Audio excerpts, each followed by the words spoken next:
Hello, मैं Shiv sir आपका स्वागत करता हूं अपने यूट्यूब चैनल एडो स्फेयर by Shiv sir. Once again I am here with our next summary and the next chapter of the class 12th, the third chapter you can say actually, that is deep water.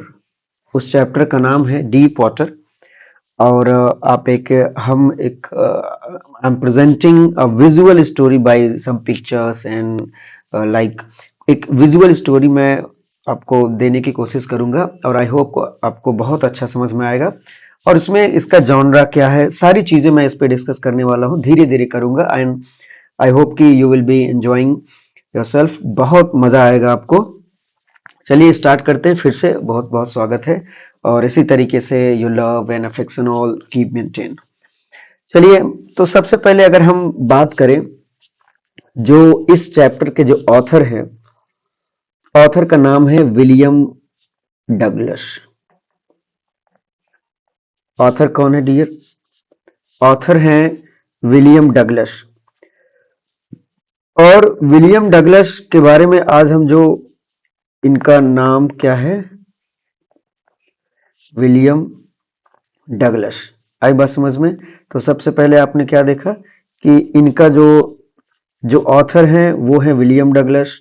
ठीक, तो थोड़ा सा William Douglas के बारे में अगर हम बात करें तो पहली चीज, ये इन विलियम, इनका पूरा नाम अगर हम बात करें तो इनका पूरा नाम है विलियम ओ डगलस। ठीक है, विलियम ओ डगलस। ठीक, और ये इनके जो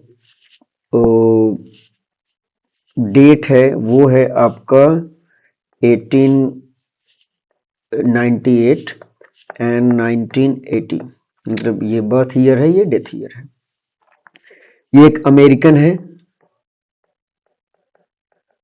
ठीक है, अमेरिकन राइटर भी हैं और जूरिस्ट।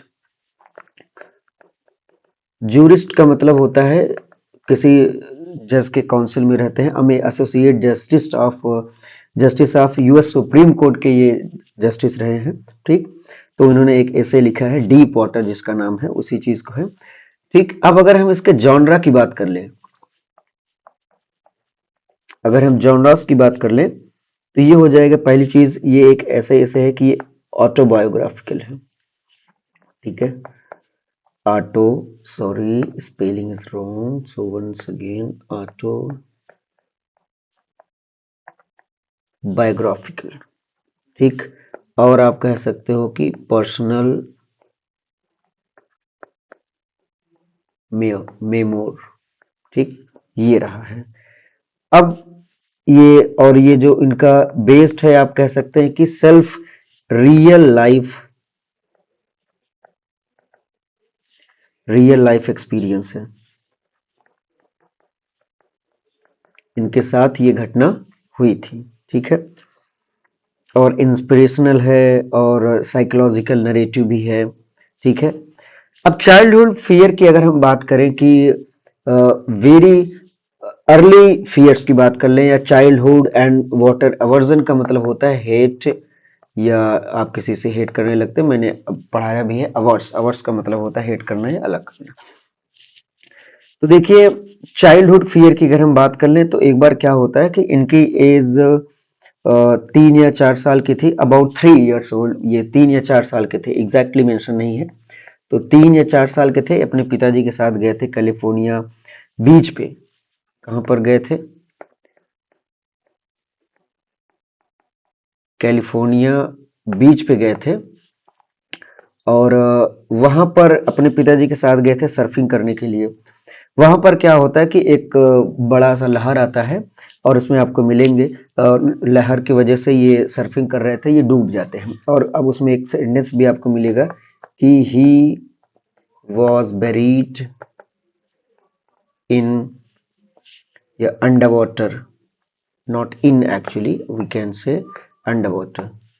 तो वो पानी में क्या होते हैं? Under water. ठीक है, the young boy's first encounter with the ocean reflects his deep-seated fears of water overwhelmed by the waves. एक बड़ी सी लहर आती है, उसमें वो गिर जाते हैं नीचे और पूरी तरीके से क्या होते हैं, डूब जाते हैं। फिर उसके बाद he learns to respect the power and unpredictability of the sea. उसके बाद इनको समझ में आया कि जो लहरों में जो ताकत होती है दैट इज वो मतलब अनप्रिडिक्टेबल होता है। फिर क्या होता है, फिर कुछ दिन के बाद जब इनको लगा कि ये हमारे जीवन को खराब कर रहा है, या फिर अगर ये लगातार मेरे पूरा throughout the life if it continues with me, तो it's gonna be so big problem. तो उन्होंने सोचा कि हम इसको क्या करते हैं, चेंज करते हैं। चेंज में क्या होता है कि ये एक बार क्या करते हैं, उनके घर के बगल में एक पूल था, तालाब था, YMCA याकिमा करके पूल था।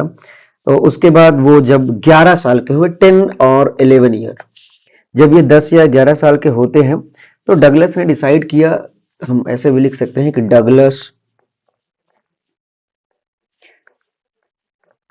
डिसाइडेड टू, ठीक है, Douglas decided to learn swimming, learn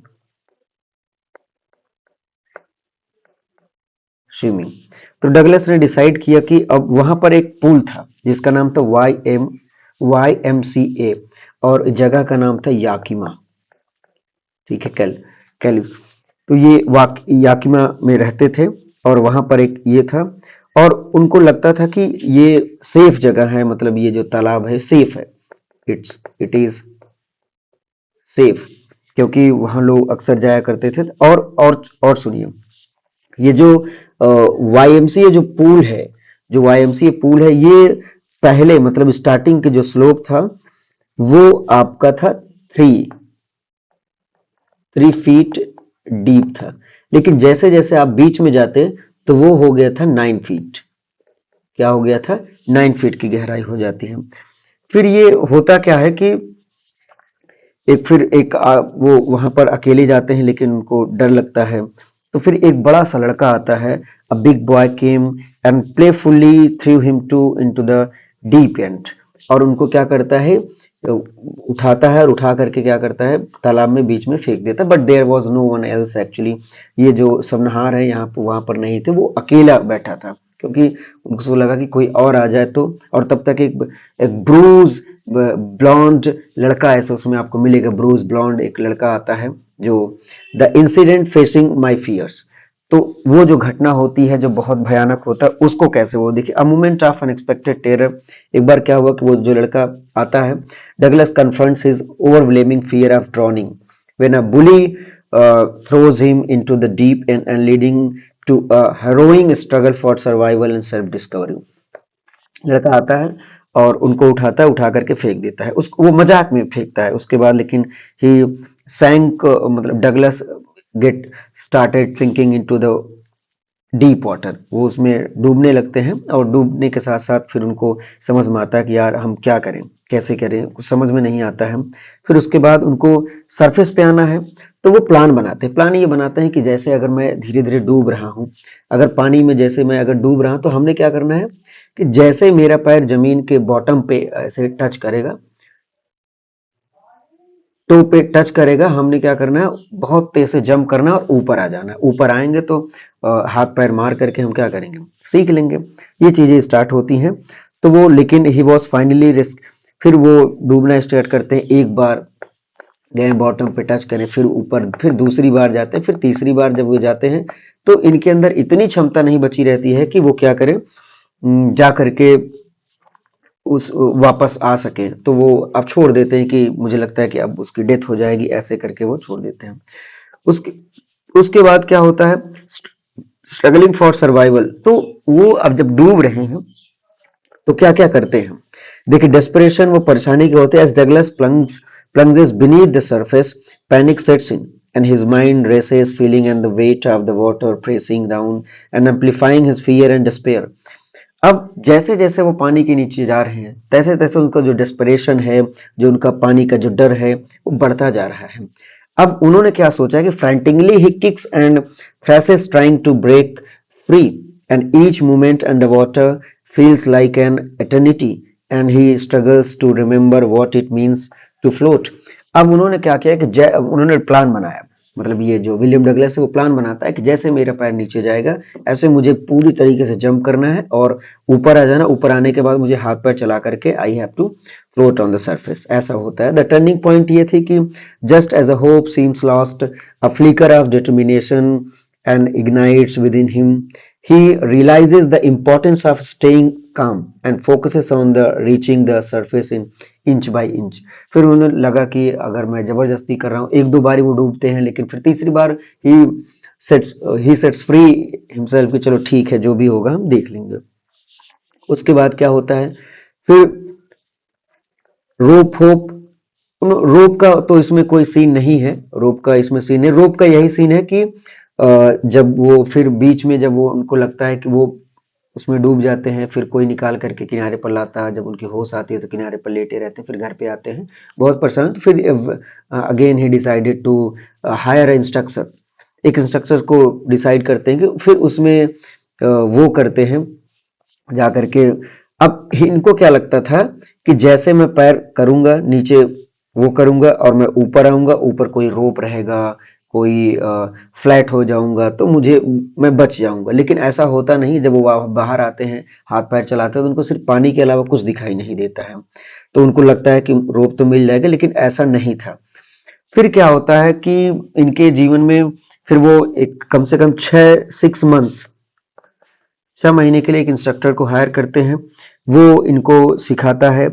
और इंस्ट्रक्टर को जब देखिए as he give older realises the limiting his life, जब बड़े होते हैं उनको लगता है कि यार मेरा जो जीवन है, जैसे वो फिशिंग करने जाते थे, बोटिंग करने जाते थे, रोइंग करने जाते थे, राफ्टिंग करने जाते थे या स्विमिंग करने ही, तो उनका पूरा जो टूर होता था, जो ट्रिप होती थी, that was totally destroyed just because of the fear of water। And again he realized that it's going to be spoil my all life, so he decided to hire an instructor and finally he hired an instructor। फिर उन्होंने एक instructor को higher किया और वो उन्होंने धीरे धीरे रोप के जरिए, बेल्ट के जरिए, तो उनके कमर में ना एक बेल्ट लगा दी जाती थी और वो बेल्ट उस एक रोप में लगा दी जाती थी, एक रोप लगा करके और पुल्ली लगा करके ऐसे उनको ट्रेन किया जाता था, यहाँ से वहां ट्रेन किया जाता था। उसके बाद वो कम से कम कितने 6 मंथ ट्रेनिंग लेते हैं। ट्रेनिंग लेने के बाद बट उनको फिर भी मतलब months of practice and determination, जब उनको कई महीने वो प्रैक्टिस करते हैं, लगभग 6 महीने आप देख पाएंगे, उसके बाद भी लेकिन उनको ये लगा, क्या लगा कि यार अभी तो मैं मतलब एक ही पूल में बार बार जाते थे, तो वहां बार बार जाते जाते उनको एक डर वैसे भी खत्म हो गया था। इनको लगा कि अभी मेरा जो डर है ना completely that is not fluid away, वो अभी पूरी तरीके से गायब नहीं हुआ है। तो फिर उन्होंने डिसाइड किया कि नहीं, मुझे ये खुद से करना पड़ेगा। तो Douglas dedicated himself to overcoming his fears and practicing swimming daily in the pool, and each season built his confidence and transforming anxiety into determination and paving the way for mastery। और हर बार जाते थे, practice करते थे और ऐसे करते थे कि ताकि उनका जो डर है वो धीरे धीरे क्या हो जाए, कंप्लीटली फिनिश हो जाए। फिर जब उनको ट्रेनिंग कंप्लीट हो जाती है, when the instructor said that you can now swim yourself, तो उन्होंने काफी प्रयास भी किया लेकिन उनके अंदर वो नहीं था। अब वो क्या करते, मास्टरिंग द वाटर्स कॉन्फिडेंस। अब इनको लगा कि यार ऐसे तो नहीं काम चल पाएगा। फिर वो खुद से जगह जगह जहां जहां उनको लगता था कि यहाँ पर एक पूल है या कोई लेक है, कोई सी है, कोई समंदर है, वहां वहां वो जाते थे, अकेले जाते थे, प्रैक्टिस करते थे, तब जाकर के ताकि जो स्विमिंग है उस पर मास्टरी हासिल कर पाए। तो होता क्या है, वो कई जगह जाते हैं।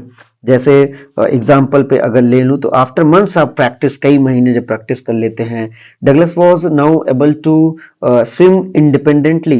लेकिन एक समस्या थी कि however small flashes of fear, मतलब छोटे छोटे जो डर थे, आप यहाँ फ्लैशेस का मतलब आप कह लो कि जो छोटे छोटे जो फियर था, डर था ना, वो जब जब पानी में एंटर करते थे तो उनको डर आ जाता था। अब उस वजह से वो क्या करते थे, वो खुद वो चले गए, एक लेक है जहां पर जाते हैं, जिसका नाम है मैं यहाँ पर लिखूंगा, एक लेक है, लेक वेंट वर्थ, यहाँ पर जाते हैं प्रैक्टिस करने के लिए। एंड मीड ग्लेशियर एक जगह है, वहां पर भी जाते हैं। जाते हैं प्रैक्टिस करने के लिए कि क्या मेरा डर है कि नहीं है। तो इस तरीके से कई जगह आफ्टर सक्सेसफुली ए क्रॉसेस वहां पर जाते थे, कई बार उन्होंने मतलब इस पार से उस पार करना। फिर उसके बाद लास्ट में ही फाइनली फेल्ट, आप ऐसे कह सकते हैं कि he finally felt the fear vanish completely. Vanish का मतलब होता है गायब हो जाना या खत्म हो जाना पूरी तरीके से। फिर अल्टीमेट विक्ट्री, फिर लास्ट में वो ऐसे प्रैक्टिस करते करते वो क्या करते हैं कि जो करेज होता है बार बार, जैसे जब कई बार जब ये लेक वगैरह में जाते हैं तो एक बार वो बीच में रहते हैं, बीच में जाने के बाद वो पानी में रुकते हैं, लेकिन जब उन्होंने नीचे देखा कि there was nothing but only water, वहां सिर्फ पानी दिखाई दे रहा था, वहां पर रुकते हैं। At that time terror came in his mind, वो डर, वो टेरिफाइंग जो वाटर था वो उसको उनके दिमाग में आता है, लेकिन फिर भी वो उसको मतलब ही स्टेयर्ड एट द फियर, वो डर के ऊपर घूरते हैं और कहते हैं कि अब मैं डरने वाला नहीं हूँ। एम्ब्रेसिंग करेज एंड फ्रीडम, और जब ये उनको ये तैरना जान जाते हैं तो फिर वो विक्ट्री हासिल कर लेते हैं। Douglas fearless dive into the deep water symbolises his Trump for fear, और इनको आप देखेंगे तो उन्होंने बहुत मेहनत की एक डर को पाने के लिए। और determination practice one can overcome even the greatest challenges. अगर आप डिटरमाइन कर लेते हैं, मतलब अगर इस स्टोरी से सोचे कि हमें क्या मिलने वाला है, तो मुझे लगता है कि अगर आप एक बार once you have decided to do something you can do, but there are many things you should follow, that is आपके पास डिटर्मिनेशन होना चाहिए and practice. I always suggest to students कि आप प्रैक्टिस ना छोड़ो, और उस वजह से one can overcome even the greatest challenges. तो कोई कितना भी बड़ी चैलेंजेस हो आप कर सकते हैं। ट्रम्प का मतलब कैसे वो जीत जाते हैं, बड़े बड़े जगहों पे जाते हैं और प्रैक्टिस करते हैं, ऐसे ऐसे लेक में जाकर के प्रैक्टिस करके आते हैं, फिर जाकर के उनको लगता है वो जीत जाते हैं। एम्ब्रेसिंग करेज एंड रेजिलेंस, वो कंप्लीटली पूरी तरीके से अब उनको कोई डर नहीं रहता है। तो ये है आपका कि कैसे वो, अब इसमें करेक्टर की अगर हम बात कर ले तो इसमें डगलस ही हैं, खुद हैं, ठीक है। और अगर इम्पोर्टेंट कोट की बात कर लें कि देखिए in death there is a peace and there is terror only in the fear of death. देखिए ये जो एक कोट है इसमें तो नहीं है इन डेथ, नहीं इसी में है, there is peace and there is terror